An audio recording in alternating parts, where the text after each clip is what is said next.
ಮಾಡ್ಕೋತೀನಿ. ಅಭಯಾರಣ್ಯ ಉಳಿಸು, ಪ್ರಾಣಿಗಳನ್ನ ಉಳಿಸು, ಜಂತುಗಳನ್ನ ಉಳಿಸು.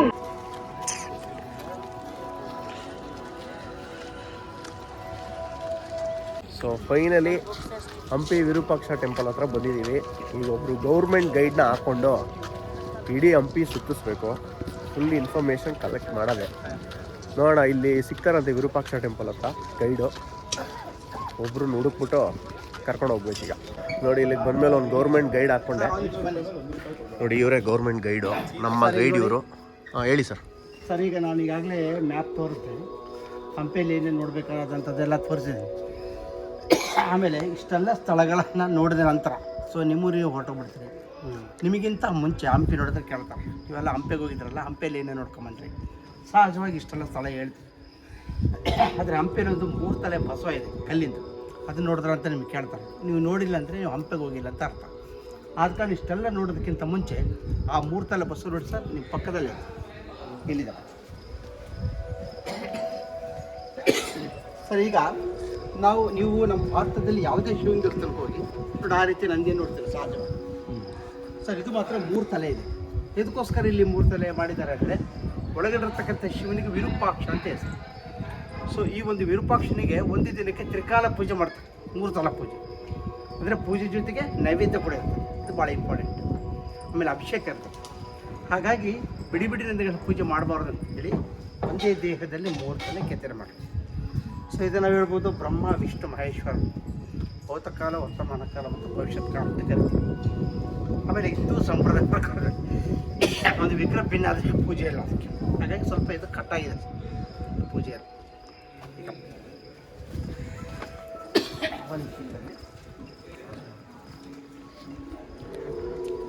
ಈಗ ಮಧ್ಯಭಾಗ ಕಾಣ್ತಾ ಇದೆ, ಮಿಡ್ಲ್. ಆ ಕಟ್ಟಾಗಿರೋದ್ರಿಂದ ಆ ಕಟ್ಟಾಗಿರೋದ್ರಿಂದ ಇದನ್ನು ಬ್ರಿಟಿಷರು ಏನು ಮಾಡ್ತಿದ್ರು. ಸೊ 1856 ಅಲೆಕ್ಸಾಂಡರ್ ಗ್ರೀನ್ ಅಂತ ಒಂದು ಬರ್ತಾ ಅಂತ ಹೇಳ್ತೀನಿ ನಿಮಗೆ. 1885 ರಾಬರ್ಟ್ ಸ್ವೆಲ್ ಅಂತ ಒಬ್ಬ ಕಮಾಂಡರ್ ಇರ್ತಾನೆ. ಸೊ ಅದೇನು ಮಾಡ್ತಾನೆ, ಇದು ಕಟ್ಟಾಗಿರೋದ್ರಿಂದ ಇನ್ ಫ್ಯೂಚರ್ ಏನಾದರೂ ಪ್ರಾಬ್ಲಮ್ ಆಗ್ಬೋದು ಇದಕ್ಕೆ ಅಂತೇಳಿ ಇಂಗ್ಲೆಂಡಿಂದನೇ ಈ ರೀತಿ ಗರಲ್ಸನ್ನು ತರಿಸಿ ಇದನ್ನು ಸಪೋರ್ಟ್ ಮಾಡಿದ್ರು. ಅಂದರೆ 18ನೇ ಶತಮಾನದಲ್ಲಿ ಈ ದೊಡ್ಡ ದೊಡ್ಡ ಗರಲ್ಸ್ಗಳನ್ನ ಇಂಡಿಯಾದಲ್ಲಿ ಮಾಡ್ತಿರ್ತಾರೆ. ಹಾಗೆ ಇದನ್ನು ಇಂಗ್ಲೆಂಡಿಂದನೇ ಇದು ತರಿಸಿದ್ದಾನೆ. ಆ ಮಧ್ಯಭಾಗದಲ್ಲಿ ಲೆಟ್ರೇಟ್ ಕೂಡ ಕಾಣುತ್ತೆ ನಮಗೆ, ಬಟ್ ಈಗ ಅದು ಪೇಂಟ್ ಮಾಡಿದ್ದಾನೆ, ಹಾಗೆ ಅದು ಕಾಣ್ತಾ ಇದೆ. ಸೊ ಅದಕ್ಕೆ ಇಂಗ್ಲೆಂಡಿಂದ ತರಿಸ್ಕೊಟ್ಟಿರ್ತಾರೆ. ಅಂದರೆ ಇದು ನೋಡಿದ ಮೇಲೆ ಏನಾಗುತ್ತೆ, ನಮಗೆ ಬ್ರಿಟಿಷರು ಕೂಡ ಅವರ ಆಡಳಿತದಲ್ಲಿ ಸ್ವಲ್ಪ ಪ್ರೊಟೆಕ್ಟ್ ಮಾಡಿದ್ದಾರೆ ಅಂತ ನಮಗೆ ಇದು ಗೊತ್ತಾಗುತ್ತೆ. ಅಂದರೆ ನಮ್ಮ ಸಾಮ್ರಾಜ್ಯ ಇದಕ್ಕೋಸ್ಕರ ಇದು ಆಯಿತು. ಈಗ ನಾವೇನಾದರೂ ಒಂದು ಕೆಲಸ ಮಾಡಬೇಕಾದ್ರೆ ಒಂದು ಕಾರಣ ಅಂತ ಇದ್ದೇ ಇರ್ತದೆ. ಈ ಸಾಮ್ರಾಜ್ಯ ಇದಕ್ಕೋಸ್ಕರ ಆಯಿತು, ಅದಕ್ಕಿಂತ ಮುಂಚೆ ಇಲ್ಲಿ ಏನಿತ್ತು ಅನ್ನೋದು ಹೇಳ್ತೀವಿ. ನೋಡಿ, ನಮ್ಮಲ್ಲಿ 4 ಯುಗ ಇದೆ. ಒಂದು ಕೃತಯುಗ, ಸತ್ಯಯುಗ ಅಂದ್ರೂ ಕೂಡ ಸೇಮ್ 2. ಆಮೇಲೆ 2ದು ತ್ರೇತಾಯುಗ, 3ದು ದ್ವಾಪರ ಯುಗ, 4ನೇದು ಕಲಿಯುಗ. ಇಲ್ಲಿ ಒಂದೊಂದು ಯುಗದಲ್ಲಿ ಒಂದೊಂದು ಕಥೆನ ಒಳಗೊಂಡಂಥ ಒಂದು ಕ್ಷೇತ್ರ ಇದೆ. ಇಲ್ಲಿ ಕೃತಯುಗದಲ್ಲಿ, ಸತ್ಯಯುಗದಲ್ಲಿ ಶಿವ ಇಲ್ಲಿ ತಪಸ್ಸು ಮಾಡ್ತಾನೆ. ಆ ತಪಸ್ಸು ಮಾಡುವಂಥ ಜಾಗ ಅಲ್ಲೇನು ಮೇಲೆ ಬೆಟ್ಟ ಏನು ಕಾಣ್ತಾ ಇದೆ, ಮೇಲೆ ಬಂಡೆಗಳು ಕಾಣ್ತಾ ಇದೆಯಲ್ಲ, ಅದಕ್ಕೆ ಅಲ್ಲಿ ತಪಸ್ಸು ಮಾಡ್ತಾನೆ. ಅದಕ್ಕೆ ನಾವು ಹೇಳ್ತೀವಿ ಹೇಮಕೂಟ ಪರ್ವತ ಅಂತ ಹೇಳ್ತೀವಿ. ಆ ಹೇಮಕೂಟ ಪರ್ವತದ ಮೇಲೆ ಶಿವ ತಪಸ್ಸು ಮಾಡಬೇಕಾದ್ರೆ ಅವಾಗೇನಾಗುತ್ತೆ, ಎಲ್ಲ ದೇವತೆಗಳು ಯೋಚನೆ ಮಾಡ್ತಾರೆ. ಶಿವ ಈ ರೀತಿ ಘೋರವಾದ ತಪಸ್ಸು ಕೂತ್ಕೊಂಡ್ಬಿಟ್ರೆ ಆತನ ಎಬ್ಸೋದು ತುಂಬ ಕಷ್ಟ. ಹಾಗಾಗಿ ಎಲ್ಲರೂ ಸೇರಿ ಏನು ಮಾಡ್ತಾರೆ, ಮನ್ಮಥನ ಬಿಡ್ತಾರೆ ಭಂಗ ಮಾಡಿ. ಸೊ ಮನ್ಮಥ ಅಂದರೆ ಕಾಮ, ಇದು ಕೆಟ್ಟದೆ. ಆ ಕೆಟ್ಟದನ್ನು ಸಂಹಾರ ಮಾಡಲಿಕ್ಕೋಸ್ಕರ ಎಲ್ಲ ದೇವತೆಗಳು ಇರ್ತಾರೆ. ಅವಾಗೇನು ಮಾಡ್ತಾರೆ, ಮನ್ಮಥನ ಬಿಟ್ಟಾಗ ಮನ್ಮಥ ಏನು ಮಾಡ್ತಾನೆ, ತನ್ನ ಹೂವಿನ ಮಾಡಿಂದ ಶಿವನಿಗೆ ತಪಭಂಗ ಮಾಡ್ತಾನೆ. ಆವಾಗ ಆ ಶಿವ ಕೋಪ ಬಂದು 3ನೇ ಕಣ್ಣು ಓಪನ್ ಮಾಡ್ತಾನೆ. 3ನೇ ಕಣ್ಣು ಓಪನ್ ಮಾಡಿ ಆ ಮನ್ಮಥನ ಸಂಹಾರ ಮಾಡ್ತಾನೆ. ಹಾಗಾಗಿ ಯಾವಾಗ 3ನೇ ಕಣ್ಣು ಓಪನ್ ಮಾಡ್ತಾನೆ, ಆವಾಗ ಈ ಶಿವನಿಗೆ ಹೆಸರು ಬಂತು ವಿರೂಪಾಕ್ಷ ಅಂತ. ಸೊ ವಿರು ಅಂದರೆ ವಿಕಾರ ಅಂತ ಹೇಳ್ತೀವಿ, ಅಥವಾ ವಿರೂಪ ಅಂತ ಹೇಳ್ತೀವಿ. ಅಕ್ಷ ಅಂದರೆ ಕಣ್ಣು. ನಮ್ಮ ದೇಹದಲ್ಲಿ ಯಾವುದೇ ಒಂದು ಭಾಗ ಸ್ವಲ್ಪ ಹೆಚ್ಚು ಕಮ್ಮಿ ಆದರೆ ಏನು ಮಾಡ್ತೀವಿ, ಅದಕ್ಕೆ ವಿರೂಪ ಅಂತ ಕರಿತೀವಿ. ಹಾಗೆಯೇ ಸೊ 3ನೇ ಕಣ್ಣು ಇರೋದ್ರದಕ್ಕೆ ವಿರೂಪ ಅಂತ ಕರೆದ್ರು. ಅಕ್ಷ ಅಂದರೆ ಕಣ್ಣು, ಹಾಗಾಗಿ ವಿರೂಪಾಕ್ಷ ಅಂತ ಕರಿತೀವಿ. ಈ ದೇವಸ್ಥಾನಕ್ಕೆ ಒಂದು ವಿರೂಪಾಕ್ಷ ಅನ್ನೋ ಒಂದು ಹೆಸರು ಬಂತು. ಅದಾದ ಮೇಲೆ ಅದೇ ಕೃತಯುಗದಲ್ಲಿ ಪಾರ್ವತಿ ಇಲ್ಲಿ ಹುಡ್ತಾಳೆ. ಯಾಕಂದರೆ ಎಲ್ಲಿ ಶಿವ ಇರ್ತಾರೆ ಅಲ್ಲಿ ಪಾರ್ವತಿ. ಹಾಗಾಗಿ ಪಾರ್ವತಿ ಪಂಪಾ ಎನ್ನುವಂಥ ಹೆಸರೊಳಗೆ ಇಲ್ಲಿ ಹುಡ್ತಾಳೆ. ಇಲ್ಲಿ ಬ್ರಹ್ಮನ ಮಾನಸಪುತ್ರ ಹುಟ್ಟಿದ ಮೇಲೆ ಇಲ್ಲಿ ನದಿ ಇದೆ, ತುಂಗಭದ್ರಾ. ಆ ನದಿ ಆ ಕಡೆ ದಡದಲ್ಲಿ ಒಂದು ಸರೋವರ ಇದೆ. ಆ ಸರೋವರದಲ್ಲಿ ತಪಸ್ಸನ್ನು ಮಾಡಿಬಿಟ್ಟು ಶಿವನ ಹೊರಬೇಡಿ, ಶಿವನ ಮದುವೆ ಇರುವಂಥ ಜಾಗ ಇದೆ. ಆದ ಕಾರಣಕ್ಕಾಗಿ ಆ ಪಂಪಾದೇವಿಯನ್ನು ಮದುವೆ ಆಗಿರೋದ್ರಿಂದ ಈ ಶಿವನಿಗೆ ಹೆಸರು ಬರುತ್ತೆ ಮತ್ತೊಂದು ಪಂಪಾಪತಿ ಅಂತೇಳಿ. ಪಂಪ ಅಂದರೆ ಪಾರ್ವತಿ, ಪತಿ ಅಂದರೆ ಹಸ್ಬೆಂಡ್, ಹಾಗಾಗಿ ಪಂಪಾಪತಿ ಅಂತ ಹೆಸರು ಬರುತ್ತೆ. ಹಾಗಾಗಿ ಆ ಮೂಮೆಂಟಲ್ಲಿ ಏನಾಯಿತು, ಆ ಶಿವನ ಆಕಾರದಲ್ಲಿನೇ ಒಂದು ಲಿಂಗವನ್ನು ಇಲ್ಲಿ ಉದ್ಭವ ಆಯಿತು. ಅದೇ ಒಳಗಡೆ ಇರುವಂಥದ್ದೇ ಉದ್ಭವ ಆಗಿರುವಂಥ ಲಿಂಗ. ಅದಕ್ಕೆ ನಾವು ಹೇಳ್ತೀವಿ ವಿರೂಪಾಕ್ಷ ಅಂತ ಹೇಳ್ತೀವಿ. ನಿಮಗೆ ಉದ್ಭವ ಲಿಂಗ ಸಿಗೋದು ಭಾಳ ಕಡಿಮೆ. ಹಾಗಾಗಿ ಇದು ಒಂದು ಉದ್ಭವ ಲಿಂಗ. ಇದೇ ನಾವು ಹೇಳ್ತೀವಿ ದಕ್ಷಿಣ ಕಾಶಿ ಅಂತ ಕೂಡ ನಾವು ಹೇಳ್ತೀವಿ. ಇದಕ್ಕೆ ಇದು ಕೃತಯುಗದಲ್ಲಿ ನಡೆದಂಥ ಒಂದು ಸ್ಟೋರಿ. ಸೊ ಎರಡನೇ ನಾವು ತ್ರೇತಾಯುಗಕ್ಕೆ ಬರೋಣ. ಎರಡನೇ ತ್ರೇತಾಯುಗದಲ್ಲಿ ಶ್ರೀರಾಮ, ಲಕ್ಷ್ಮಣ ಮತ್ತು ಸೀತಾಮಾತ ಏನು ಅಯೋಧ್ಯೆಯಿಂದ ಅವರು ವನವಾಸಕ್ಕಂತ ಬರ್ತಾರೆ. ಸೊ ವನವಾಸಕ್ಕಂತ ಬಂದಾಗ ಇದೆಲ್ಲ ಬಂದು ಉತ್ತರದಿಂದ ದಕ್ಷಿಣಕ್ಕೆ ಬರ್ತಾರೆ. ಬರಬೇಕಾದ್ರೆ ಆ ಮಧ್ಯಭಾಗದಲ್ಲಿ ಏನಾಗುತ್ತೆ, ರಾವಣ ಸೀತನ ಅಪಹರಿಸ್ಕೊಂಡು ಹೋಗ್ತಾನೆ. ಸೊ ನೀವೆಲ್ಲ ರಾಮಾಯಣ ಸ್ಟೋರಿ ಕೇಳಿದಿರಿ. ಅದಾದಮೇಲೆ ಯಾವಾಗ ಸೀತನ ಅಪಹರಿಸ್ಕೊಂಡು ಹೋಗ್ಬಿಟ್ಟ, ಅವಾಗ ರಾಮ ಲಕ್ಷ್ಮಣ ಏನು ಮಾಡಿದ್ರು, ಸೀತಾಮಾತೆನ ನೋಡ್ಕೊಂಡು ಈ ಪ್ರಾಂತಕ್ಕೆ ಬಂದರು. ಅವರು ಈ ಪ್ರಾಂತಕ್ಕೆ ಬರ್ತಾರೆ. ಅವರು ಕೂಡ ವಿರೂಪಾಕ್ಷನಿಗೆ ದರ್ಶನ ಮಾಡ್ಕೊಳ್ತಾರೆ. ವಿರೂಪಾಕ್ಷನ ದರ್ಶನ ಮಾಡಿಕೊಂಡು ತನ್ನ ಹರಕೆಯನ್ನು ಕೂಡ ಸಲ್ಲಿಸ್ತಾನೆ ಶ್ರೀರಾಮಚಂದ್ರ. ಸೊ ಮುಂದೆ ಸೀತಾಮಾತ ಸಿಕ್ಕ ಮೇಲೆ ಸೊ ಪತಿ ಪತ್ನಿಯರ ಸಮೇತರಾಗಿ ಬಂದು ದರ್ಶನ ಮಾಡ್ಕೊಂಡು ಹೋಗ್ತೀವಿ. ಆಶೀರ್ವಾದ ಮಾಡು ಅಂತೇಳಿ ವಿರೂಪಾಕ್ಷನ ಆಶೀರ್ವಾದ ತೊಗೊಂಡು ಇದೇ ರಸ್ತೆಯಲ್ಲಿ ಹೋಗ್ಬೇಕಾದ್ರೆ ಮುಂದೆ ಒಂದು ಋಷಿಮುಖ ಬೆಟ್ಟ ಅಂತಿದೆ.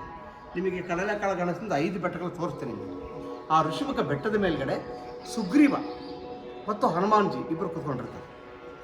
ಆವಾಗ ಸುಗ್ರೀವ ಇವರು ಬರೋದನ್ನು ನೋಡ್ತಾನೆ, ಯಾರೋ ರಾಮ ಲಕ್ಷ್ಮಣನ. ಅವಾಗ ಹನುಮಂತನಿಗೆ ಹೇಳ್ತಾನೆ, ಸೊ ಅಲ್ಲಿ ಯಾರೋ ಇಬ್ಬರು ಬರ್ತಾ ಇದ್ದಾರೆ, ಅವರು ವಾಲಿ ಕಡೆಯನ್ನು ತಿಳ್ಕೊಂಡು ಬಾ ನೀನು ಅಂತೇಳಿ ಹನುಮಂತನ ಕಳಿಸ್ತಾರೆ. ಅಂದರೆ ಆ ಮೂಮೆಂಟಲ್ಲಿ ಇಲ್ಲಿ ವಾಲಿಗೂ ಸುಗ್ರೀವನಿಗೆ ಇಬ್ಬರಿಗೆ ಯುದ್ಧ ನಡೀತಾರೆ. ಅವಾಗೇನು ಮಾಡ್ತಾನೆ ಹನುಮಂತ, ತನ್ನ ಮಾರುವೇಷ ಹಾಕ್ಕೊಂಡು ಅವಾಗ ರಾಮನಿಗೆ ಭೇಟಿ ಆಗ್ತಾನೆ. ಆ ಭೇಟಿ ಆಗಿರೋ ಜಾಗ ಕೂಡ ಹೇಳ್ತೀನಿ ತೋರಿಸ್ತೀನಿ. ಅವಾಗ ಹೇಳಿದಾಗ ಅವಾಗ ರಾಮ ಯಾರು ನೀವು ಅಂತೇಳಿ ಕೇಳಿದಾಗ ರಾಮ ಹೇಳ್ತಾನೆ, ಈ ರೀತಿ ದಶರಥ ರಾಜನ ಪುತ್ರ ಇದಾಯಿತು ಅಂದಾಗ ಅವಾಗ ಹನುಮಂತ ತನ್ನ ನಿಜ ರೂಪನ್ನು ತೋರಿಸಿ, ನಾನು ಆ ಜನ್ಮ ಕಾಲದಲ್ಲಿ ಕೂಡ ನಾನು ನಿಮ್ಮ ಭಕ್ತ, ಸೊ ನೀವು ಬಂದಂಥ ಈ ಜಾಗ ಇದಕ್ಕೆ ಕಿಷ್ಕಿಂದ ಅಂತ ಹೇಳ್ತಾರೆ. ಅಂದರೆ ಇದು ತ್ರೇತಾಯುಗದಲ್ಲಿ ಕಿಷ್ಕಿಂದ ಆಯಿತು. ಕಿಷ್ಕಿಂದ ಇಲ್ಲಿ ಸುಗ್ರೀವ ಅನ್ನೋದಿದ್ದಾನೆ, ಬನ್ನಿ ಅಂತೇಳಿ ಅವರಿಬ್ಬರನ್ನ ಕರ್ಕೊಂಬಂದು ಸುಗ್ರೀವನ ಭೇಟಿ ಮಾಡ್ತಾನೆ. ಅವಾಗ ಸುಗ್ರೀವ ಕೂತ್ಕೊಂಡು ಆ ರಾಮನ ಹತ್ರ ಸಂಭಾಷಣೆ ಮಾಡ್ತಾನೆ. ಅವಾಗ ರಾಮ ಹೇಳ್ತಾನೆ, ಸೊ ಆಯಿತು, ನಿನ್ನ ಕಷ್ಟಕ್ಕೆ ನಾನಿದ್ದೀನಿ, ನನ್ನ ಕಷ್ಟಕ್ಕೆ ನೀನು ಇರಬೇಕು ಅಂದರೆ ಒಂದು ಮ್ಯೂಚುವಲ್ ಅಂಡರ್ಸ್ಟ್ಯಾಂಡಿಂಗ್ ಮಾಡ್ಕೊಳ್ತಾನೆ. ನನಗೆ ವಾಲಿಂದ ತೊಂದರೆ ಇದೆ ಅಂದಾಗ ನಾನು ವಾಲಿ ನೋಡ್ಕೊಳ್ತೀನಿ. ಹಾಗೆ ನಾನು ಕೂಡ ಈಗ ಅಣ್ಣ ತಮ್ಮ ಇಬ್ಬರೇ ಬಂದಿದ್ದೀನಿ. ಈಗ ಲಂಕೆಗೆ ಹೋಗಿ ಯುದ್ಧ ಮಾಡ್ಕೊಂಡು ಬರ್ಬೇಕಾದ್ರೆ ಸೈನ್ಯ ಬೇಕು. ಇಲ್ಲಿ ವಾನರ ಸೈನ್ಯ ತುಂಬ ಇರ್ತದೆ. ಹಾಗೆ ನನಗೂ ಕೂಡ ನೀವು ಹೆಲ್ಪ್ ಮಾಡಬೇಕಂತಂದಾಗ ಅವಾಗ ಇಬ್ಬರು ಕೂಡ ಮ್ಯೂಚುವಲ್ ಅಂಡರ್ಸ್ಟ್ಯಾಂಡ್ ಮಾಡಿಕೊಂಡು ಅವಾಗ ಶ್ರೀರಾಮಚಂದ್ರ ವಾಲಿಯನ್ನು ಸಂಹಾರ ಮಾಡ್ತಾರೆ. ಈ ಜಾಗ ವಾಲಿನ ಸಂಹಾರ ಮಾಡಿದ್ಮೇಲೆ ಸುಗ್ರೀವನಿಗೆ ಪಟ್ಟಾಭಿಷೇಕವನ್ನು ಇಲ್ಲಿ ಕಟ್ಕೊಳ್ತಾರೆ. ಅವಾಗ ಅಲ್ಲಿಂದ ವಾನರ ಸೈನ್ಯ ಕರ್ಕೊಂಡು ಲಂಕೆಗೆ ಹೋಗಿ ಸೀತಾಮಾತೆಯನ್ನು ಅಲ್ಲಿ ಯುದ್ಧ ಮಾಡಿ ಸೀತಾಮಾತೆಯನ್ನು ವಾಪಸ್ ಕರ್ಕೊಂಬಂದ ಮೇಲೆ ಕೂಡ ಇದೇ ಲಿಂಗಕ್ಕೆ ಪೂಜೆ ಮಾಡ್ಕೊಂಡು ಹೋಗಿದ್ದಾರೆ. ಅಂದರೆ ಶ್ರೀರಾಮಚಂದ್ರ ಹೇಳಿರುವಂಥದ್ದು ಈ ಲಿಂಗವಿಗೆ ಇಷ್ಟಾರ್ಥ ಲಿಂಗಂ ಅಂತ, ನೀವೇನೇ ಬೇಡ್ಕೊಂಡ್ರೆ ಕೆಲಸ ಆಗುತ್ತೆ. ಇದು 2ನೇ ಯುಗದಲ್ಲಿ ನಡೆದಿದೆ. ಸೊ 3ನೇ ದ್ವಾಪರಯುಗ ಬರೋಣ. ಸೊ 3ನೇ ದ್ವಾಪರಯುಗದಲ್ಲಿ ಪಾಂಡವರು ಕೂಡ ಬಂದು ಹೋಗಿರುವಂಥ ಜಾಗ ಇದು. ಬಂದು ಹೋದ ಮೇಲೆ ಅವರು ಕೂಡ ವಿರೂಪಾಕ್ಷನ ದರ್ಶನ ಮಾಡ್ಕೊಳ್ತಾರೆ. ದರ್ಶನ ಮಾಡ್ಕೊಂಡು ಹೋದ ಮೇಲೆ ಕುರುಕ್ಷೇತ್ರ ಯುದ್ಧ ಗೆದ್ದರು ಅಂತ ಕೂಡ ಅವ್ರ ಇತಿಹಾಸದಲ್ಲಿ ಓದ್ತಾರೆ. ಸೊ ಅದಾದ ನಂತರ ನಾವು ಕಲಿಯುಗ ಬರೋಣ. ನಾವು ಈಗ ಸ್ಟಿಲ್ ಈಗ ನಡೆಯುವಂಥದ್ದು ಸೊ ಇದು ಕಲಿಯುಗದಲ್ಲಿ ಏನಾಯಿತು, 6ನೇ ಶತಮಾನ ಕಾಲದಿಂದ ಏನು ರಾಷ್ಟ್ರಕೂಟರು ಏನು ಆಳ್ತಾಯಿದ್ರು, ಆ ಮೂಮೆಂಟಿಂದ ಈ ದೇವಸ್ಥಾನಕ್ಕೆ ಒಂದೊಂದು ಮಂಟಪಗಳನ್ನು ಕಟ್ಕೊಂಡು ಬಂದರು. 6ನೇ ಶತಮಾನದಲ್ಲಿ ಈ ವಿರೂಪಾಕ್ಷ ದೇವಸ್ಥಾನಕ್ಕೆ ಗರ್ಭಗುಡಿ ಕಟ್ಟಿದ್ರು. ಅದಾದ ನಂತರ ಬರ್ತಾ ಎಲ್ಲ ರಾಜರು ಈ ಆಂಧವೇ ಹೋಗ್ಬೇಕಾದ್ರೆ ಇಲ್ಲಿ ಬಂದು ಮಲ್ಕೊಂಡು ಅವ್ರಿಗೇನೋ ಒಂದು ಸ್ವಪ್ನಕ್ಕೆ ಬೀಳೋದು, ಏನು ಒಳ್ಳೆಯದಾಗತ್ತೆ ಅಂತ. ಅವಾಗ ಅವರು ಕೂಡ ಒಂದು ಮಂಟಪಗಳನ್ನ ಕಟ್ತಾ ಬಂದರು. ಸೊ ಅದೇ ಮೇಲೆ ಏನಾಯಿತು, ಆ ಮೂಮೆಂಟಲ್ಲಿ ಸುಮಾರು ದೆಹಲಿಯಲ್ಲಿ ಏನಿರ್ತಾನೆ ರಾಜ, ಮುಸಲ್ಮಾನ್ ರಾಜ, ಇಡೀ ಉತ್ತರ ಭಾರತ ಅನ್ನೋದು ಏನಿದೆ ಸಂಪೂರ್ಣ ಸುಲ್ತಾನರ ಆಡಳಿತಕ್ಕೆ ಒಳಗಾಗಿಬಿಟ್ಟಿದೆ. Up to 13ನೇ ಶತಮಾನದವರು. 13ನೇ ಶತಮಾನದಲ್ಲಿ ಏನಾಗುತ್ತೆ, ಅಲ್ಲಾವುದ್ದೀನ್ ಖಿಲ್ಜಿ ರಾಜ್ಯಭಾರ ಮಾಡ್ತಾ ಇರ್ತಾನೆ ದೆಹಲಿಯಲ್ಲಿ. ಅಲ್ಲಾವುದ್ದೀನ್ ಖಿಲ್ಜಿಯ ದಂಡನಾಯಕನಾಗಿರ್ತಕ್ಕಂಥ ಮಲ್ಲಿಕಾಫರ್. ಈ ಮಲ್ಲಿಕಾಫರ್ ಇಡೀ ಸೌತ್ ಇಂಡಿಯಾನ ನೋಡ್ಕೊಳ್ತಾರೆ. ಅವ್ರ ಕಾಲದಲ್ಲಿ ಏನಾಗುತ್ತೆ, ಅತಿಯಾದ ದೂರಾಡಳಿತ ಸ್ಟಾರ್ಟ್ ಆಗ್ತದೆ. ಎಲ್ಲರನ್ನ ಎಳ್ಕೊಂಡು ಹೋಗೋದು, ಅವ್ರನ್ನ ಕನ್ವರ್ಟ್ ಮಾಡೋದು, ಯಾರು ಒಬ್ಬರೇ ಇದ್ದವರು ಅವ್ರನ್ನ ಕೊಲೆ ಮಾಡೋದು, ಅತ್ಯಾಚಾರಗಳು ಮಾಡೋದು, ಅನಾಚಾರಗಳು ಮಾಡೋದು ನಡೀತಾ ಇರ್ತದೆ. ಅವಾಗೇನು ಮಾಡ್ತಾರೆ, ಶೃಂಗೇರಿಯಲ್ಲಿರುವಂತಹ ವಿದ್ಯಾರಣ್ಯರು ಇದನ್ನೆಲ್ಲ ಗಮನಿಸ್ತಾರೆ. ಗಮನಿಸಿ ಏನು ಮಾಡ್ತಾರೆ, ಒಂದು ಸಾಮ್ರಾಜ್ಯವನ್ನು ನಾವು ಕಟ್ಟಲೇಬೇಕು, ಇಲ್ಲಾಂದರೆ ನಾವು ಇನ್ನು ಮುಂದುಗಡೆ ನಮಗೆ ಉಳಿಗಾಲ ಇಲ್ಲ, ಇದಕ್ಕೊಂದು ಭದ್ರವಾದ ಒಂದು ಕೋಟೆ ಕಟ್ಟಬೇಕು ಅಂತೇಳಿ ಅವ್ರು ಏನು ಮಾಡ್ತಾರೆ, ಅವ್ರು ಮಾಡ್ಕೊಂಡಾಗ ಈ ಜಾಗ ಅವರಿಗೆ ಕಲಿಸ್ಬಿಡೋದು. ಅವಾಗ ಇಮಿಡಿಯೇಟಾಗಿ ಇಲ್ಲಿ ಬರ್ತಾರೆ. ಇಲ್ಲಿ ಬಂದು ಅವರು ಕೂಡ ವಿರೂಪಾಕ್ಷನ ದರ್ಶನ ಮಾಡ್ತಾರೆ. ದರ್ಶನ ಮಾಡಿಕೊಂಡು ಇದೇ ದಂಡೆಯಲ್ಲಿ ಹೋಗ್ಬೇಕಾದ್ರೆ ನದಿ ದಂಡೆಯಲ್ಲಿ ಕೂತ್ಕೊಂಡು ಅವರು ತಪಸ್ಸನ್ನು ಮಾಡ್ತಾರೆ. ಭುವನೇಶ್ವರ ಕೂತು ತಪಸ್ಸು ಮಾಡ್ತಾರೆ. ಭುವನೇಶ್ವರ ಕೂತು ತಪಸ್ಸು ಮಾಡಿದಾಗ ಭುವನೇಶ್ವರಲ್ಲಿ ಪ್ರತ್ಯಕ್ಷರಾಗಿ ಸ್ವಾಮಿಗಳಿಗೆ ಆಶೀರ್ವಾದ ಮಾಡಿ 3 ಮುಕ್ಕಾಲಿಗಳು ಹೊನ್ನಿನ ಮಳೆ ಸೃಷ್ಟಿಸಿದ್ಲು ಅಂತ ನಾವು ಇತಿಹಾಸದಲ್ಲಿ ಹೋಗ್ತಾರೆ. ಆ ಮೂಮೆಂಟಲ್ಲಿ ಏನಾಗುತ್ತೆ, ಪಕ್ಕದಲ್ಲಿ ಆನೆಗುಂದಿ ಅಂತ ಒಂದು ಊರಿದೆ. ಆ್ಯಕ್ಚುಲಿ ಹಂಪಿಗಿಂತ ಮುಂಚೆ ಆನೆಗುಂದಿ ಇತ್ತು. ಆನೆಗುಂದಿಯಲ್ಲಿ ಅಕ್ಕ ಮತ್ತು ಬುಕ್ಕ ಅಂತ ನಾವು ಪುಸ್ತಕದಲ್ಲಿ ಓದಿದ್ವಿ. ಆ್ಯಕ್ಚುಲಿ ಅವರ ಹೆಸರು ಹರಿಹರರಾಯ ಬುಕ್ಕರಾಯ. ಅವರಿಬ್ಬರು ಏನು ಮಾಡ್ತಾರೆ, ಈ ಕಾಟಕ್ಕೆ ಸುಲ್ತಾನರ ಕಾಟಕ್ಕೆ ಏನು ಮಾಡ್ತಾರೆ, ಈ ಕಡೆಗೆ ಬೇಟೆ ನಾಯಿಗಳು ನೋಡ್ಕೊಂಡು ಈ ನದಿ ದಾಟ್ಕೊಳ್ತಾರೆ. ಯಾವುದು ತುಂಗಭದ್ರಾ. ಸೊ ದಾಟದ ಮೇಲೆ ಏನಾಗುತ್ತೆ, ಯಾವಾಗ ಅವ್ರ ಕೈಯಲ್ಲಿ ನಾಯಿಗಳಿದೆ, ಬೇಟೆ ನಾಯಿಗಳು ಇರ್ತದೆ, ಅವಾಗ ಏನಾಗುತ್ತೆ, ಇಲ್ಲಿರುವಂಥ ಮೊಲಗಳು ಆ ಬೇಟೆ ನಾಯಿಗಳನ್ನೇ ಬೆನ್ನಡಿಸ್ಕೊಂಡು ನೋಡೋಗ್ತಾರೆ. ಅವ್ರು ತುಂಬ ಆಶ್ಚರ್ಯ ಪಡ್ತಾರೆ, ಏನಿದು ಇಲ್ಲಿರ್ತಕ್ಕಂಥ ಮೊಲಗಳು ಯಾಕೆ ಈ ರೀತಿ ಶಕ್ತಿ ಬಂತು ಅಂತಂದಾಗ ಅವಾಗ ಇಲ್ಲಿರುವಂತಹ ವಿದ್ಯಾರಣ್ಯರ ತಪಸ್ಸಿನ ಶಕ್ತಿ ಅದು. ಅವಾಗ ಅವರಿಬ್ಬರು ಬಂದು ಹೇಳ್ತಾರೆ, ವಿದ್ಯಾರಣ್ಯರು ಭೇಟಿ ಆಗ್ತಾರೆ. ಯಾಕಂದರೆ ಮೊದಲೇ ಅವ್ರಿಗೆ ಪರಿಚಯ ಇರ್ತದೆ. ಯಾಕಂದರೆ ಅಕ್ಕ ಬುಕ್ಕಲ್ಲಿ ಸಾಮಾನ್ಯರಲ್ಲ, ಅವರು ಸಾಮಂತರಾಜರು, ಹೊಯ್ಸಳರ ರಾಜರ ಆಳ್ವಿಕೆಯಲ್ಲಿ 3ನೇ ಬಲ್ಲಾಳನ ಆಸ್ಥಾನದಲ್ಲಿ ಅವರು ಸಾಮಂತರಾಜರಾಗಿರ್ತಾರೆ.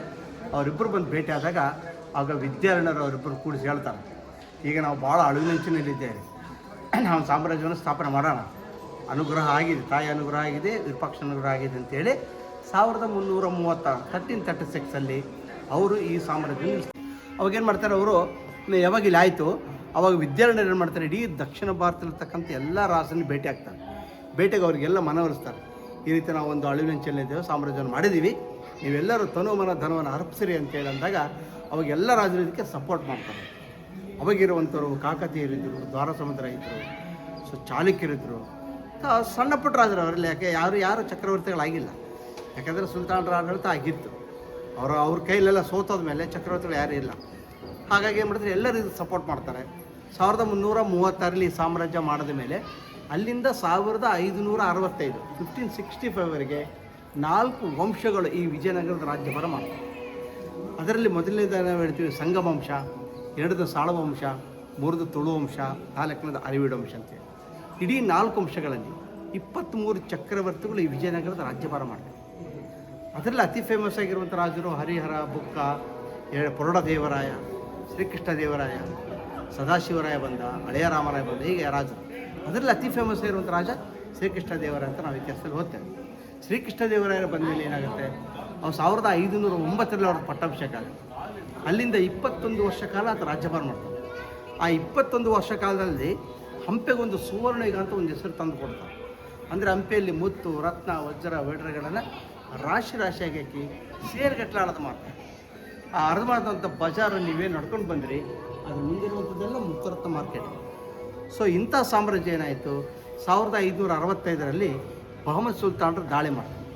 ಅದಕ್ಕಿಂತ ಮುಂಚೆ ಏನಾಗುತ್ತೆ, 1336 ನಮ್ಮ ಸಾಮ್ರಾಜ್ಯ ಆಯಿತು. ಅವಾಗ ಅವರೆಲ್ಲ ಎಚ್ಚೆತ್ಕೊಳ್ತಾರೆ, ಯಾರು ಸುಲ್ತಾನರು. ಇಲ್ಲಿ ನಮಗೆ ಮತ್ತೆ ಒಂದು ಹಿಂದೂ ಸಾಮ್ರಾಜ್ಯ ಇಲ್ಲಿ ತಲೆ ಎತ್ತುತ್ತಾ ಇದೆ, ಇದಕ್ಕೆ ನಾವೊಂದು ಸಾಮ್ರಾಜ್ಯ ಮಾಡಬೇಕಂತೇಳಿ 1347 ಬಿಜಾಪುರದಲ್ಲಿ ಬಹುಮನಿ ರಾಜ್ಯವನ್ನು ಕಟ್ಕೊಳ್ತಾರೆ. ಸೊ ಅಲ್ಲಿಂದ ಅವ್ರಿಗೂ ನಮಗೂ ನಿರಂತರವಾಗಿ ನಡೀತಾ ಇರ್ತೈತೆ ತಿಕ್ಕಾಟ, ಯುದ್ಧ ನಡೆಯೋದು, ಹಾಗೆ ಸುಮ್ಮನೆ ಆಗೋದು. ಹಾಗೆ ಶ್ರೀಕೃಷ್ಣ ದೇವರ ಬರೋರಿಗಿದೆ. ಸೊ ನಿರಂತರ ಆದರೂ ಕೂಡ ಇದು ಗಟ್ಟಿಯಾಗಿ ನಿಲ್ಲುತ್ತೆ ಸಾಮ್ರಾಜ್ಯ. ಕೃಷ್ಣದೇವರ ಬಂದ ಮೇಲೆ ಏನು ಮಾಡ್ತಾರೆ, ಇಡೀ ಒರಿಸ್ಸಾದವರೆಗೂ ರಾಜ್ಯಭಾರ ಮಾಡ್ತಾರೆ. ಇಡೀ ಸೌತ್ ಇಂಡಿಯಾ ಗೆಲ್ತಾನೆ, ಆತನಿಗೆ ಸೋಲು ಅನ್ನೋದೇ ಇರೋದಿಲ್ಲ. ಅಲ್ಲಿ ಹೋಗಿ ಒರಿಸ್ಸಾದ ಮೇಲಿರ್ತಕ್ಕಂಥ ಗಜಪತಿ ರಾಜನ ಸೋಲಿಸ್ತಾನೆ. ಈತನ ಸಮಾನವಾಗಿರುವಂಥ ರಾಜ ಗಜಪತಿ ರಾಜನ ಸೋಲಿಸಿ ಗಜಪತಿ ರಾಜನ ಮಗಳು ಮದುವೆ ಮಾಡ್ಕೊಂಡು ಬರ್ತಾನೆ. ಸೊ ಇಂಥ ಸಾಮ್ರಾಜ್ಯ ಏನಾಯಿತು, ಇದೆಲ್ಲ ಆದಮೇಲೆ ಕೃಷ್ಣದೇವರ ಒಂದು ನ್ಯಾಚುರಲ್ ಡೆತ್ ಆಗ್ತಾನೆ. ಅದು ನಿಮಗೆ ಹೇಳ್ತಾರೆ ಅನ್ನೋ ಸ್ಟೋರಿ. ಅದಾದಮೇಲೆ ಅಲ್ಲಿಂದ ಏನಾಗುತ್ತೆ, ಯಾವಾಗ ವಿಜಯನಗರ ಮೇಲೆ ಯಾವಾಗ ಕೃಷ್ಣದೇವರ ತೀರ್ಕೊಂಬಿಟ್ಟ, ಅವಾಗ ಸ್ವಲ್ಪ ವೀಕ್ ಆಯಿತು. ಯಾವಾಗ ವೀಕ್ ಆದ ತಕ್ಷಣ ಅವಾಗಿರುವಂಥ ರಾಜ ಯಾರಪ್ಪ ಅಂದರೆ ಸದಾಶಿವರಾಯ. ಕೃಷ್ಣದೇವರ ಆದಮೇಲೆ ಅವ್ರ ತಮ್ಮ ಬರ್ತಾನೆ ಅಚ್ಯುತ ದೇವರಾಯ. ಅಚ್ಯುತ ದೇವರ ಆದಮೇಲೆ ಅಚ್ಯುತ ದೇವರ ತಮ್ಮ ಶ್ರೀರಂಗ ಅಂತ ಇರ್ತಾನೆ, ರಂಗನ ಮಗನೇ ಸದಾಶಿವರಾಯ. ಆ ಸದಾಶಿವರ ರಾಜ್ಯಭಾರ ಮಾಡೋ ಟೈಮ್ನಲ್ಲಿ ಆವಾಗ ಅಳಿಯ ರಾಮರಾಯ ಅಂತೇಳಿ ಕೃಷ್ಣದೇವರನ್ನ ಅಳಿಯ ಇಲ್ಲಿ ಕಮಾಂಡರ್ ಆಗಿರ್ತಾನೆ. ಅಂದರೆ ಆ್ಯಕ್ಚುಲಿ ವಿಜಯನಗರದ ಮೇಲುಸ್ತವರೆಲ್ಲ ಆತಂದೆ, ಕಮಾಂಡರ್ ಅನ್ನೋದಕ್ಕಿಂತ ಮುಂಚೆ ಎಲ್ಲ ಆತಂದೆ. ಇದು ರಾಜ ಏನಂದರೆ ನಾಮಕಾಸ್ತ ರಾಜ, ಎಲ್ಲ ಆಡಳಿತ ಮಾಡೋದಲ್ಲ. ಸೊ ರಾಮರಾಯನೇ. ಅವಾಗ ಏನು ಮಾಡ್ತಾರೆ, ಬಹುಮನಿ ರಾಜರು ಏನು ಮಾಡ್ತಾರೆ, ಸೊ ಇದೊಂದು ಒಳ್ಳೆ ಸಂದರ್ಭ ಇದೆ, ಈ ಸಾಮ್ರಾಜ್ಯ ಮೇಲೆ ನಾವು ಅಟ್ಯಾಕ್ ಮಾಡ್ಬೋದು ಅಂತೇಳಿ ರಾಮರಾಯನ ನಾವು ಕೊಂದುಬಿಟ್ರೆ ಇಡೀ ವಿಜಯನಗರ ನಮ್ಮದೇ ಅಂತೇಳಿ ಅವ್ರೊಂದು ಪ್ಲಾನ್ ಹಾಕೊಂಬಿಟ್ಟು ಇವ್ರಿಗೊಂದು ಇಂಟಿಮೇಷನ್ ಕೊಡ್ತಾರೆ. ಆಯಿತು, ನಾವು ಎಷ್ಟು ದಿನ ನಾವು ನೀವು ಹೇಳಿಕೆ ಅಂತ ಕೇಳಿದ್ದೀವಿ, ಈಗ ನಮ್ಮ ಕೈಲಿ ಆಗಲ್ಲ, ನಿಮ್ಮ ಹತ್ರ ಮಾತಾಡಬೇಕು ಬನ್ನಿ ಅಂತ ಹೇಳ್ತಾರೆ. ಎಲ್ಲಿಗೆ, ವಾರ್ ಫೀಲ್ಡ್. ಆ ವಾರ್ ಫೀಲ್ಡ್ ಎಲ್ಲಿದೆ ಅಂತಂದರೆ ಇಲ್ಲಿಂದ 150 ಕಿಲೋಮೀಟ್ರ್. ಸೊ ರಕ್ಕಸ ತಂಗಡಿಗೆ ಅಂತ ಹೇಳ್ತೀವಿ ಅಥವಾ ತಾಳಿಕೋಟೆ ಅಂತ ಹೇಳ್ತೀವಿ, ಬಿಜಾಪುರ ಡಿಸ್ಟಿಕಲ್ಲಿ ಬರುತ್ತೆ. ಆ ತಾಳಿಕೋಟೆ ಯುದ್ಧದಲ್ಲಿ ಕದನದಲ್ಲಿ ಅವಾಗ ಏನು ಮಾಡ್ತಾನೆ, ರಾಮರಾಯ ಏನು ಮಾಡ್ತಾನೆ, ಸರಿ ನಾನು ಬರ್ತೀನಿ ಅಂತ ಹೇಳ್ತಾನೆ ರಾಜ. ಬೇಡ ನೀನು ಇಲ್ಲೇ ಇರು, ನಾನು ಅವ್ರನ್ನ ಮಾತಾಡ್ಸ್ಕೊಂಡು ಬರ್ತೀನಿ, ನಾನು ಅವ್ರ ಹತ್ರ ಮಾತುಕತೆ ಮಾಡಿ ಬರ್ತೀನಿ, ನನಗೇನು ತೊಂದರೆ ಇಲ್ಲ ಅಂತೇಳಿ 1,25,000 ಸೈನ್ಯವನ್ನು ಕರ್ಕೊಂಡು ಅಲ್ಲಿಗೆ ಹೋಗ್ತಾನೆ. ಯಾರು? ರಾಮರಾಯ. ಅಲ್ಲಿಗೆ ಹೋದಾಗ ಅವರು ಬರ್ತಾರೆ, ಅಲ್ಲಿ ಕೂತ್ಕೊಂಡು ಮಾತುಕತೆ ಆಗುತ್ತೆ. ಮಾತುಕತೆ ಫೇಲ್ ಆಗುತ್ತೆ ವಾಂಟೆಡ್ಲಿ. ಅವಾಗ ಯುದ್ಧ ಪ್ರಾರಂಭ ಆಗ್ಬಿಡುತ್ತೆ. ಯಾವಾಗ ಯುದ್ಧ ಪ್ರಾರಂಭ ಆಯಿತು, 3 ದಿನ ಯುದ್ಧ ಆದಮೇಲೆ 4ನೇ ದಿನಕ್ಕೆ ಆ ರಾಮರಾಯನ ಮೋಸದಿಂದವರು ಕೊಂದು ಬಿಡ್ತಾರೆ. ಅದನ್ನ ರುಂಡವನ್ನು ಕಟ್ ಮಾಡಿಬಿಡ್ತಾರೆ. ಯಾವಾಗ ಕಟ್ ಮಾಡಿದಂತಹ ರಾಮರಾಯನ ರುಂಡ ಕಟ್ ಮಾಡಿಬಿಟ್ರು, ಅವಾಗೇನಾಯಿತು, ಶತ್ರುಗಳೆಲ್ಲ ದಂಗೆ ಇದ್ರು. ಯಾರು? ಸೈನ್ಯ ಎಲ್ಲ ಸೈನ್ಯ ಸಾಕಷ್ಟು ಸೈನ್ಯ ನಮ್ಮವ್ರು ಸತ್ತೋಗ್ಬಿಟ್ರು ಅಲ್ಲಿ. ಅವಾಗೇನಾಗುತ್ತೆ, ಅಲ್ಲಿಂದ ವಿಜಯನಗರ ಮೇಲೆ ಅವರು ಸೊ ಈ ಕಡೆ ಬರಬೇಕು. ಅವಾಗೇನಾಗುತ್ತೆ, ಅಲ್ಲಿ ಅವ್ರು ಏನು ಮಾಡ್ತಾರೆ, ಸ್ವಲ್ಪ ವೇಟ್ ಮಾಡ್ತಾರೆ. ಯಾವಾಗ ಈ ರಾಮರಾಯ ಸತ್ತೋದ ಮೇಲೆ ಆ ಒಂದು ವಿಜಯೋತ್ಸವಕ್ಕೋಸ್ಕರ ಎಲ್ಲ ಅವರು ಮೋಜು ಮಸ್ತಿಗೆ ಇಳಿತಾರೆ. ಆ ಮೋಜು ಮಸ್ತಿಗೆ ಇಳಿತಾರೆ ಒಂದು 3 ದಿನ. ಅವಾಗೇನು ಮಾಡ್ತಾರೆ, ಅಲ್ಲಿಂದ ಒಬ್ಬ ಗೂಢಚಾರ್ಯ ಬಂದು ಇಲ್ಲಿ ರಾಜನಿಗೆ ಹೇಳ್ತಾರೆ, ಯಾರಿಗೆ? ಸದಾಶಿವರಾಯ. ಸೊ ಅಲ್ಲಿ ರಾಮರಾಯನ್ನ ಅವ್ರು ಕೊಂದುಬಿಟ್ರು. ಆ ಶತ್ರುಗಳು ಈ ಕಡೆ ಬರ್ತಾ ಇದೆ. ಸೊ ಅಂದಾಗ ಏನಾಗುತ್ತೆ, ಇಲ್ಲಿರುವಂಥ ರಾಮರಾಯ, ಸೊ ಇಲ್ಲಿರುವಂಥ ಸದಾಶಿವರಾಯ ನಮ್ಮನ್ನು ಕೂಡ ಅಟ್ಯಾಕ್ ಮಾಡ್ತಾರೆ, ನಮ್ಮನ್ನು ಕೂಡ ಸಾಯಿಸಿಬಿಡ್ತಾರೆ, ನಾವು ಇಲ್ಲಿರೋದು ಬೇಡ ಅಂತ ಹೇಳಿ ಮಾಡ್ತಾರೆ. ಇಡೀ ಸಂಸಾರ ಸಮೇತರಾಗಿ ಆನೆಗಳ ಮೇಲೆ, ಕುದುರೆಗಳ ಮೇಲೆ ಇಲ್ಲಿ ಐಶ್ವರ್ಯ ತುಂಬಿಕೊಂಡು ಇಲ್ಲಿಂದ ಆತ ಪೆನುಗೊಂಡ ಹೊರಟೋಗ್ತು. ಪೆನುಗೊಂಡ ಆಂಧ್ರ ಡಿಸ್ಟಿಕ್. ಸೊ ಆಂಧ್ರ ಪ್ರದೇಶ ಹೊರಟೋಗ್ತು. ಯಾವಾಗ ಇದೆಲ್ಲ ಖಾಲಿ ಆಗಿಬಿಡ್ತು, ಆತ ಹೋಗ್ಬೇಕಾದ್ರೆ ಹಂಗೆ ಹೋಗಲಿಲ್ಲ, ಎಲ್ಲ ಐಶ್ವರ್ಯ ತುಂಬಿಕೊಂಡು. ನಮಗೆ ಇತಿಹಾಸಕಾರರು ಹೇಳೋ ಪ್ರಕಾರ 1,500 ಆನೆಗಳ ಮೇಲೆ ಇಲ್ಲಿಯ ಐಶ್ವರ್ಯ ತುಂಬಿಕೊಂಡು ಹೋದ ಅಂತೇಳಿ. ಸೊ ಇನ್ಕ್ಲೂಡಿಂಗ್ ಸಿಂಹಾಸನ ಕೂಡ, ಇನ್ನು ಅವ್ರು ಕುತ್ಕೊಳ್ಳೋ ಸಿಂಹಾಸನ ಇದೆ ಮೈಸೂರಲ್ಲಿ ಇದೆಯಾ, ಆ ಸಿಂಹಾಸನ ಕೂಡ ಒಯ್ತಾರೆ. ಸೊ ಯಾವಾಗ ಅಲ್ಲಿ ಹೊರಟೋದ್ರು, ಅವಾಗ ಇಲ್ಲಿ ಯಾರೂ ಇರಲಿಲ್ಲ, ಖಾಲಿ ಆಗಿಬಿಡ್ತೀವಿ ಪ್ರದೇಶ. ಅವಾಗ ಅಲ್ಲಿಂದ ಬಂದಂಥ ಶತ್ರುಗಳು ಆಮೇಲೆ 3 ದಿನ ಆದಮೇಲೆ ಬರ್ತಾರೆ, ಇಲ್ಲಿ ಯಾರು ಇರಲಿಲ್ಲ. ಅವ್ರಿಗೆ ಕೋಪ ಬರುತ್ತೆ, ಆಯ್ತು ಇನ್ನು ಅವ್ರು ಯಾರ ಹತ್ರ ಮಾತಾಡಬೇಕು ಅವರು. ಸೊ ಅವರೆಲ್ಲ ಪಲಾಯನ ಮಾಡಿಬಿಟ್ರು ಅಂತೇಳಿ ಅವ್ರು ಏನು ಮಾಡ್ತಾರೆ, ಇಲ್ಲೆಲ್ಲ ಡೆಮಾಲಿಷ್ ಮಾಡೋಕ್ಕೆ ಸ್ಟಾರ್ಟ್ ಮಾಡ್ತಾರೆ. ಅವಾಗ ಕೆಲವರೆಲ್ಲ ದೇವಸ್ಥಾನಗಳು ಹಾಳು ಮಾಡಿದ್ರು, ಕೆಲವರು ಅರಮನೆಗಳೆಲ್ಲ ಇತ್ತು. ಅರಮನೆಗಳು ಹೆಂಗಿತ್ತಂದರೆ ಎಲ್ಲ ಅರಮನೆಗಳು ಸ್ಯಾಂಡಲ್ವುಡ್ಡಿಂದ ಕಟ್ಟಿರುವಂಥದ್ದು ಮತ್ತು ಬೇರೆ ಬೇರೆ ವುಡ್ಗಳಿಂದ ಕಟ್ಟಿರುವಂಥ ಪ್ಯಾಲೇಸ್ಗಳು. ಎಲ್ಲ ಪ್ಯಾಲೇಸ್ಗಳು ಅವ್ರು ಏನು ಮಾಡ್ತಾರೆ, ಬೆಂಕಿ ಹಾಕ್ಸ್ಬಿಡ್ತಾರೆ. ಸೊ ದೇವಸ್ಥಾನ ಹಾಳು ಮಾಡ್ತಾರೆ. ದೇವಸ್ಥಾನ ಹಾಳು ಮಾಡೋದು ಏನಂತಂದರೆ, ಒಂದು ವಿಗ್ರಹ ಭಿನ್ನ ಆದರೆ ಪೂಜೆ ಇಲ್ಲ ಅಂತೇಳಿ. ಹಾಗೆ ಇಡೀ ದೇವಸ್ಥಾನ ಹಾಳು ಮಾಡಿಬಿಟ್ರೆ ಯಾರು ಬರೋಂಗಿಲ್ಲ ಇಲ್ಲಿ ಅಂತೇಳಿ ಅದೊಂದು ಟಾರ್ಗೆಟ್ ಮಾಡ್ಕೊಂಡು, ಹೀಗಾಗಿ ಇಡೀ ವಿಜಯನಗರ ಸುಮಾರು 6 ತಿಂಗಳ ಕಾಲ ನಾಶ ಮಾಡ್ತಾರೆ. 6 ಮಂತಲ್ಲಿ ಇಡೀ ಸಾಮ್ರಾಜ್ಯ ಲೂಟಿ ಮಾಡಿಕೊಂಡು ಅವ್ರು ಏನು ಮಾಡ್ತಾರೆ, ಇಲ್ಲಿ ಮತ್ತು ವಾಪಸ್ ಹೋಗ್ಬಿಡ್ತಾರೆ. ಸೊ ಅಲ್ಲಿಂದ ಇಲ್ಲಿವರೆಗೂ ಈ ಸಾಮ್ರಾಜ್ಯವನ್ನು ಯಾರೂ ನೋಡ್ಕೊಳ್ಳೋರು ಇರಲಿಲ್ಲ. ಸೊ ಅವಾಗೇನಾಗುತ್ತೆ, ಕಾಲಾಂತರಗಳಲ್ಲಿ ಸುಮಾರು 17ರಿಂದ 18 ಶತಮಾನಕ್ಕೆ ಬ್ರಿಟಿಷರು ಬರ್ತಾರೆ ಇಂಡಿಯಾಕ್ಕೆ. ಬ್ರಿಟಿಷರು ಬಂದಾಗ 1856 ಅಲೆಕ್ಸಾಂಡರ್ ಗ್ರೀನ್ಲ್ಯಾಂಡ್ ಅಂತೇಳಿ ಬಂದು ಫೋಟೋಗ್ರಾಫ್ ಬರ್ತಾರೆ. ಅವನೊಬ್ಬ ಕಮಾಂಡರ್ ಆಗಿರ್ತಾರೆ. ಸೊ ಅವನ್ನೆಲ್ಲ ಬಂದು ಫೋಟೋಗ್ರಾಫ್ ತೆಗಿತಾರೆ. ತೆಗೆದಂತೆಲ್ಲ ಫೋಟೋಗ್ರಫಿ ಈತನ ಕೊಡ್ತಾರೆ, ರಾಬರ್ಟ್ ಸ್ವಿಲ್ ಕಮಾಂಡರ್. ಅದೆಲ್ಲ ನೋಡಿಕೊಂಡು ಇಂಥ ಸಾಮ್ರಾಜ್ಯ ಇದೆಯಾ ಅಂತೇಳಿ ಅದೆಲ್ಲ ಬಂದು ಇದೆಲ್ಲ ನೋಡ್ತಾರೆ. ಎಲ್ಲೆಲ್ಲಿ ಡ್ಯಾಮೇಜ್ ಆಗಿದೆ ಸ್ವಲ್ಪ ರಿಪೇರ್ ಕೂಡ ಮಾಡಿಸ್ತಾರೆ. ಇನ್ಕ್ಲೂಡಿಂಗ್ ನಮಗೆ ಗೋಪುರ ಕೂಡ. ಅದಾದಮೇಲೆ ಏನಾಗುತ್ತೆ, ಆತೇನು ಮಾಡ್ತಾನೆ, ನಾನು ಇದ್ರ ಬಗ್ಗೆ ಇನ್ಸ್ಪೈರ್ ಆಗಿದ್ದೀನಿ, ಇದ್ರ ಬಗ್ಗೆ ನಾನು ರಿಸರ್ಚ್ ಮಾಡಬೇಕು ಅಂಥೇಳಿ ವಿಜಯನಗರ ಕಾಲದಲ್ಲಿ ಯಾರ್ಯಾರು ಯುರೋಪಿಯನ್ಸ್ ಎಲ್ಲ ಬಂದಿದ್ದರು, ಡೊಮಿಂಗೋ ಪಾಯಸ್ಮೆಯಿಂದ, Nunes, Nicolo Conti, Paes, Abdul Razzaq ಮತ್ತು ಬಾರ್ಬಡೋಸ್, ಇವ್ರದ್ದೆಲ್ಲರದ್ದು ಸ್ಟೇಟ್ಮೆಂಟ್ ಕಲೆಕ್ಟ್ ಮಾಡ್ಕೊಂಡು ಎಲ್ಲ ಸ್ಟೇಟ್ಮೆಂಟ್ಗಳು ಅವ್ರವ್ರ ಭಾಷೆಯಲ್ಲಿದ್ದವು. ಅದೆಲ್ಲ ತೊಗೊಂಡ್ಬಿಟ್ಟು ಅದೆಲ್ಲ ಸ್ಟಡಿ ಮಾಡಿ ಒಂದು ಪುಸ್ತಕ ಬರೀತಾನೆ ಇಂಗ್ಲೀಷಲ್ಲಿ, ಫರ್ಗಾಟನ್ ಎಂಪೈರ್ ಅಂತ ಒಂದು ಬುಕ್ಕ ಬರೀತಾನೆ. ಸೊ ಆ ಬುಕ್ ಭಾಳ ಫೇಮಸ್ ಆಗಿರೋಂಥ ಬುಕ್. ಸೊ ಅದನ್ನೇನು ಮಾಡಿದ್ರೆ ನಮ್ಮ ಕನ್ನಡ ವಿಶ್ವವಿದ್ಯಾಲಯದವರು ಅದನ್ನು ಕನ್ನಡ ತರ್ಜುಮೆ ಮಾಡಿದ್ರು. ಮರೆತು ಹೋದ ಸಾಮ್ರಾಜ್ಯ ಅಂತ ಸಿಗುತ್ತೆ ಈಗಲೂ ಕೂಡ, ಆನ್ಲೈನಲ್ಲಿ ಸಿಗುತ್ತೆ, ತರಿಸ್ಕೋಬೋದು ಅಥವಾ ಇಲ್ಲೇ ಸಿಗುತ್ತೆ. ಸೊ ಓದಿ ತುಂಬ ಬ್ಯೂಟಿಫುಲ್ ಇದೆ. ಸೊ ಅದಾದಮೇಲೆ ಏನಾಯಿತು, ನಮಗೆ 1947 ನಮಗೆ ಸ್ವತಂತ್ರ ಬರುತ್ತೆ. ಆದಮೇಲೆ ಇದು 1958 ಇದು ಭಾರತೀಯ ಪುರಾತತ್ವ ಇಲಾಖೆ ಅಂತೇಳಿ ಒಂದು ಇಲಾಖೆ ಮಾಡಿ ಸ್ವಲ್ಪ ಎಲ್ಲ ಸೇರಿಸ್ತಾರೆ. ಅದಾದ ನಂತರ 1986 ಈ ಹಂಪೆಗೆ ಒಂದು ಯುನೆಸ್ಕೋ ಒಂದು ಮಾನ್ಯತೆ ಕೊಡ್ತದೆ. ಅಂದರೆ ಇದು ವರ್ಲ್ಡ್ ಹೆರಿಟೇಜ್ ಸೈಟ್, ವಿಶ್ವ ಪಾರಂಪರಿಕ ತಾಣ ಮಾಡ್ತಾರೆ 1986 ಇಡೀ ಕರ್ನಾಟಕದಲ್ಲಿ ಮೊದಲನೇ ವಿಶ್ವ ಪಾರಂಪರಿಕ ತಾಣ ಹಂಪಿ. ಸೊ ಅದಾದಮೇಲೆ ಎರಡದಾಗಿ ಪಟ್ಟದ ಕಲ್ಲು ಅಂತ ತೊಗೊಳ್ತಾರೆ, ಇಲ್ಲಿಂದ 130 ಕಿಲೋಮೀಟರ್ ಇದೆ. ಸೊ ಅದು 2ನೇ ವಿಶ್ವ ಪಾರಂಪರಿಕ ತಾಣ. 2023ವರೆಗೆ ಇವೆರಡೇ ಇದ್ದು ವರ್ಲ್ಡ್ ಹೆರಿಟೇಜ್ ಸೈಟ್. ಸೊ ಮೊನ್ನೆ 23ಕ್ಕೆ ಬೇಲೂರು, ಹಳೆಬೀಡು ಎಲ್ಲ ತೊಗೊಂಡಿದ್ದಾರೆ. ಸೊ ಅದಾದಮೇಲೆ ಏನಾಯಿತು, ಬರ್ತಾ ಹಂಪಿ ನೋಡೋಕೆ ಬಂದಿರೋರೆಲ್ಲ ಹಂಪಿಯಲ್ಲಿ ಏನಿದೆ ರೀ, ಹಂಪಿಯಲ್ಲೆಲ್ಲ ಹಾಳಾಗಿದೆ, ಅದಕ್ಕೆ ಇದನ್ನೆಲ್ಲ ಹಾಳು ಹಂಪೆ ಅಂತ ಕರೆದು. ಈ ಹಾಳು ಹಂಪೆ ಹೇಗಿದೆ ಅನ್ನಲಿಕ್ಕೆ ನಾವೀಗ ಪ್ರಾರಂಭ ಮಾಡಿದ್ದೀವಿ. ಸೊ ಮಾಡಬೇಕಾದ್ರೆ ಮೊದಲನೇಗೆ ನಮಗೆ ದೊಡ್ಡ ಗೋಪುರ ಕಾಣ್ತಾ ಇದೆ ನೋಡಿ. ಈ ಗೋಪುರ ಬಂದು ಇದು ಸುಮಾರಾಗಿ 1422ರಲ್ಲಿ, ಸೊ ಇದು ದೇವರಾಯನ ಕಾಲದಲ್ಲಿ, ಎರಡನೇ ದೇವರಾಯನ ಕಾಲದಲ್ಲಿ ಈ ಗೋಪುರ ಕಟ್ಟಿದ್ದಾರೆ. ಸೊ ಎರಡನೇ ದೇವರಾಯನ ಕಾಲಕ್ಕೆ ತ್ರೋಳಗುಂಟಿ ತಿಪ್ಪ ಅಂತಕ್ಕಂಥ ಒಬ್ಬ ಕಮಾಂಡರ್ ಇದೆ. ಸೊ ಆತನ ನೇತೃತ್ವ ತಗೊಂಡು ಈ ಗೋಪುರ ಕಟ್ಟುತ್ತಾರೆ. ಇದು ಕೆಳಗಿಂದ ಮೇಲೆವರೆಗೆ 165 ಫೀಟ್ ಹೈಟ್ ಇದೆ, 165 ಅಡಿ ಎತ್ತರವಾಗಿದೆ. ಇದರಷ್ಟು ಇದು 11 ಅಂತಸ್ತಿದೆ. ಆ 11 ಅಂತಸ್ತಲ್ಲಿ ಕೆಳಗೆ 1 ಅಂತಸ್ತು ಮಾತ್ರ ಬರೀ ಕಲ್ಲಿಂದ ಕಟ್ಟಿದ್ದಾರೆ. ಇನ್ನು ಮೇಲೆಲ್ಲ ಇಟ್ಟಿಗೆ, ಗಾರೆ, ತಾಳೆ ತೀರುಗಳಿಂದ ಕಟ್ಟಿರ್ತ ಗೋಪುರ. ಈ ಗೋಪುರದ ವಿಶೇಷ ಏನಪ್ಪ ಅಂದರೆ, ಒಂದು 6 ಅಡಿ ಗೋಡೆ ಇದೆ ಒಳಗಡೆ. ಆ ಗೋಡೆ ಮೇಲೆ ಈ ಗೋಪುರದ ನೆರಳು ಉಲ್ಟಾ ಕಾಣುತ್ತೆ. ನೆರಳು ಈಗ ನಮ್ಮ ನೆರಳು ಹೇಗೆ ಸೀದಾ ಕಾಣುತ್ತೆ ಹಂಗೆಲ್ಲ ಉಲ್ಟಾ ಕಾಣುತ್ತೆ. ಸೊ ಅದು ನೋಡೋ ಭಾಳ ಆಶ್ಚರ್ಯ ಇದೆ. ಆಮೇಲೆ ಇದು ಕರ್ನಾಟಕದಲ್ಲೇ ಇದರಷ್ಟು ದೊಡ್ಡ ಗೋಪುರ ಎಲ್ಲೂ ಇಲ್ಲ. ಬಟ್ ರೀಸೆಂಟಾಗಿ ಮುರುಡೇಶ್ವರ ಕಟ್ಟಿದ್ದಾರೆ. ಬಟ್ ಅದು ಹೊಸ ಗೋಪುರ ಇತ್ತೀಚೆಗೆ ಕಟ್ಟಿದ್ದು. ಈ ಗೋಪುರ ಕತ್ತಿ ಸುಮಾರು 600 ವರ್ಷ ಆಯಿತು, 600 ಇಯರ್ಸ್ ಆಯಿತು. ಹಾಗಾಗಿ ಇದು ನಾವು ಇದೇ ದೊಡ್ಡದು ಅಂತ ಹೇಳ್ತೀವಿ. ಹಾಗಾಗಿ ಇದು ಗೋಪುರ ಕಟ್ಟಿದ್ದಾರೆ. ಸೊ ನಾವೀಗ ದೇವರ ದರ್ಶನ ಮಾಡೋಣ ಈಗ.